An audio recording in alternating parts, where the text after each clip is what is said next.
Salut les gars, j'espère que vous allez bien. Nous très content de vous savoir connecté encore une fois pour sur cette vidéo. Écoutez, c'est la première que je fais au volant. Je vais rester concentré même si je vous vois pas. Je vais commencer par remercier tous les abonnés, les commentaires que vous envoyez et tout. J'apprécie vraiment vos commentaires, je les lis et puis je prends bien note par rapport aux différentes formations, par rapport aux différents podcasts et tout. Nous sommes en travail actuellement avec mes collaborateurs pour améliorer le tout. Donc il y a de très bonnes choses qui vont venir très bientôt. Oui, je voulais faire cette petite vidéo juste pour parler un peu de la rémunération donc des data scientists. Il y a beaucoup de personnes qui m'ont écrit, qui m'ont posé la question de savoir quel est le salaire que peut réclamer un data scientist pour son travail. Donc data scientist ou un scientifique de données en français. Écoutez, je vais vraiment scinder la vidéo en 3 parties. Première partie, c'est vraiment les facteurs. Qu'est-ce qui rentre en compte? Qu'est-ce qui rentre en compte lorsqu'on veut déterminer un salaire par rapport à ce que j'ai observé, par rapport à ce que j'ai lu? Au fait, il y a essentiellement 4 facteurs qui vont impacter le salaire d'un data scientist. Il y aura un facteur qui va lier à la situation géographique. Est-ce qu'on est en Europe? Est-ce qu'on est en Afrique? Est-ce qu'on est aux États-Unis? Est-ce qu'on est au Canada? En fonction donc de la zone géographique, le salaire va être différent. Ok? En fonction de l'expérience donc du data scientist, est-ce que c'est un junior? Est-ce que c'est quelqu'un qui a 2, 3, 4 ans d'expérience? C'est quelqu'un qui a plus de 6 ans d'expérience? Ça va impacter un peu comme dans tous les métiers. Il y a aussi l'industrie. L'industrie, il faut qu'on se dise la vérité, dans le domaine technologique, donc dans les compagnies de technologie, ça paye très bien. Ça paye très bien. En finance aussi, ça paye, ça peut bien payer, dépendamment de quelle entreprise, pour quelle entreprise vous travaillez. Donc c'est ça, il y a l'industrie. Et il y a les compétences aussi. Les compétences, c'est quoi les compétences? Quelle est votre compétence au niveau du machine learning? Quelles sont vos compétences au niveau du cloud? Vos compétences au niveau de la programmation Python? Est-ce que vous êtes un expert dans un sujet cybersécurité par exemple? Est-ce que vous avez de l'expertise dans un sujet en particulier? Donc en fonction de vos compétences aussi, le salaire va suivre. Donc c'est ça à peu près les 4 facteurs que je voulais comme dont vous parlez dans la première partie de la vidéo. C'est qu'il y a 4 facteurs essentiels. On peut en citer plusieurs autres, mais moi les facteurs principaux ou clés que je trouve, c'est ça: l'expérience, l'industrie, la situation géographique et les compétences de la personne. Alors au niveau donc de la zone géographique, si on veut vraiment faire une lecture macro, ce que vous allez voir, c'est que en Afrique, si je commence par l'Afrique par exemple, en Afrique, j'ai fait quelques recherches. En Côte d'Ivoire, le data scientist, son salaire va se retrouver autour de 500 000 francs CFA à 1 500 000 de francs CFA, ok, par mois. Donc c'est le salaire mensuel. Donc on se retrouve à peu près à 6 millions de francs CFA pour un data scientist junior et autour de 18 millions pour quelqu'un qui est très avancé par an. Donc c'est ça, à peu près 500 000 à 1 500 000 francs. Ça c'est des recherches que j'ai fait au niveau de la Côte d'Ivoire. Des gens qui m'ont contacté au niveau du Sénégal aussi, qui m'ont contacté. Maintenant qu'on va aller plus vers l'Afrique australe, j'ai fait quelques recherches sur l'Afrique du Sud. L'Afrique du Sud, on va parler de salaires qui tournent autour de 450 000 rands, donc la devise sud-africaine. Ce qu'ils doivent faire, si mes calculs sont bons, quelque chose autour de 25 000 euros à peu près 25 000 euros à peu près par an, en tenant compte donc du coût de vie de l'Afrique du Sud. Je pense que c'est vraiment très intéressant comme salaire. Et en Europe, le salaire moyen pour le data scientist va se retrouver, plus précisément en France, va se retrouver autour de 45 000 euros, 50 000 euros, 45 000 euros, 50 000 euros à peu près. Ok, pour commencer. Et ça peut augmenter. On peut aller autour de 70 000, 75 000 euros. Mais en moyenne, pour commencer, c'est généralement autour de 45 000, 50 000, peut-être même des fois 40 000 quand vous n'avez pas d'expérience et que vous commencez très jeune. Vous pouvez commencer à 40 000 à peu près euros de ce que j'ai compris et de ce que j'ai lu.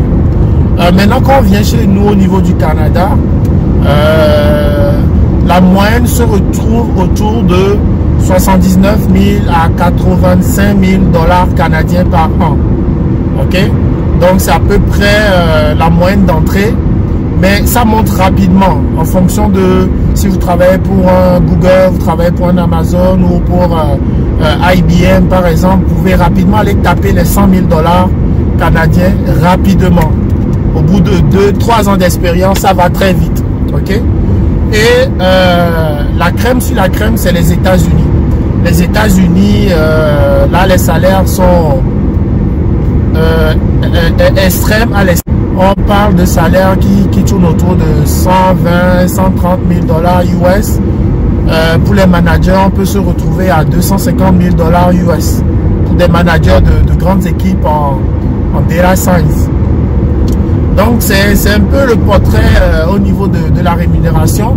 La particularité des États-Unis, pourquoi les salaires sont élevés, c'est aussi parce que les gros de la technologie sont là-bas, les grosses firmes, Amazon, Google, Twitter, Facebook, parce que c'est ces secteurs-là qui recrutent le plus, qui cherchent plus de data scientists. Donc, la technologie, les réseaux sociaux, surtout les technologies cloud, tout ce qui tourne autour de cloud, les Google, les GCP de ce monde, Amazon, Microsoft, Azure, AWS, toutes ces technologies-là, ça recrute beaucoup dans ce domaine. Donc, Amazon aussi, au niveau de Washington, au niveau de Seattle, c'est le fief d'Amazon. Il y a de très bons salaires là-bas. Hein. On peut aller taper les 150, 120, 150, 160 000 faciles. Donc ça donne à peu près le portrait des rémunérations. Si vous voulez savoir comment négocier votre salaire, vous avez des sites comme Glassdoor, Glassdoor,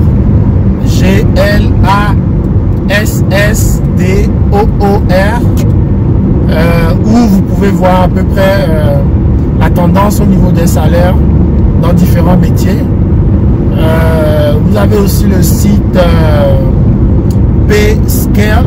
Payscale, c'est un site aussi où il donne à peu près des informations par rapport au salaire dans différents secteurs. Pas forcément les data scientists, mais dans plusieurs secteurs. Vous pouvez regarder là-dessus. Alors, ça, c'était le deuxième volet que je voulais aborder. C'était de vous donner à peu près une idée des montants. 1 million, 500 000 en Afrique, Côte d'Ivoire, 25 000 euros à peu près en Sud-Afrique, en Afrique du Sud, 45 000 euros, 50 000 euros à peu près en France. Au Canada, on va tourner autour de 75 000, 85 000 dollars canadiens. Et aux États-Unis, on va être proche des 95 000, 90 000 dollars US en allant, ok, en fonction de l'expérience et tout ça. Alors, le troisième volet que je voulais aborder dans la vidéo, c'est au niveau des compétences. Alors, pour les compétences, c'est important de se former. Je ne cesserai de le dire ici sur ma chaîne, il faut se former. Il y a des outils, maintenant il y a les universités qui sont là, il faut se former. Pourquoi je dis ça? Parce que la concurrence est rude. La concurrence, elle est rude. C'est-à-dire que actuellement, au début, dans les années 2017-2018, ce qui se passait, c'est que, bon, les entreprises voulaient recruter des data scientists, mais il n'y en avait pas beaucoup sur le marché. Donc, ils étaient prêts à dépenser le prix qu'il faut pour les recruter. Actuellement, ce qui se passe, c'est que il y a beaucoup de gens qui ont suivi des formations, qui se sont mis à jour, qui sont déjà dans les compagnies, qui sont partis aller chercher des compétences dans ce domaine-là. Donc, il y a plus de concurrence. Et les entreprises, maintenant, ils cherchent des gens talentueux, passionnés et des gens qui sont ouverts d'esprit et curieux. Donc, vous devez vous former. Vous devez aller chercher les compétences. Les technologies s'inventent tous les jours. Quand on se réveille, il y a de nouvelles choses. Donc, vous tenir à jour, vous former. C'est ça, juste cette clé-là qui va vous permettre donc de pouvoir vous maintenir à un certain niveau sur le marché de l'emploi. Et aussi une petite parenthèse pour dire que les salaires ont beaucoup augmenté ces dernières années. Mais sachez que, selon ce que j'ai lu, ça a augmenté de manière exponentielle durant ces 5 dernières années. Mais on est arrivé à peu près à un plateau actuellement où les salaires évoluent, mais n'évoluent plus de la même manière que les 5 dernières années. Donc ça évolue plus lentement parce qu'on a plus de bassins de data scientists, plus de gens qui sont formés, qui s'intéressent. Et plus on va avancer, il y aura encore plus de data scientists, plus de gens qui vont se former, plus de gens qui vont être curieux, qui vont s'intéresser au sujet et qui vont avoir les formations qu'il faut. Donc voilà ce que je voulais partager aujourd'hui avec vous dans la vidéo. Allez regarder un peu sur les sites que je vous ai donnés. Je vais mettre les liens en bas de la vidéo. Et puis restez connectés. Merci encore une fois à partager avec tous vos proches qui sont intéressés par ce domaine-là de data scientist. C'est un domaine qui est intéressant et ça peut bien payer son homme. Ça peut bien payer son homme.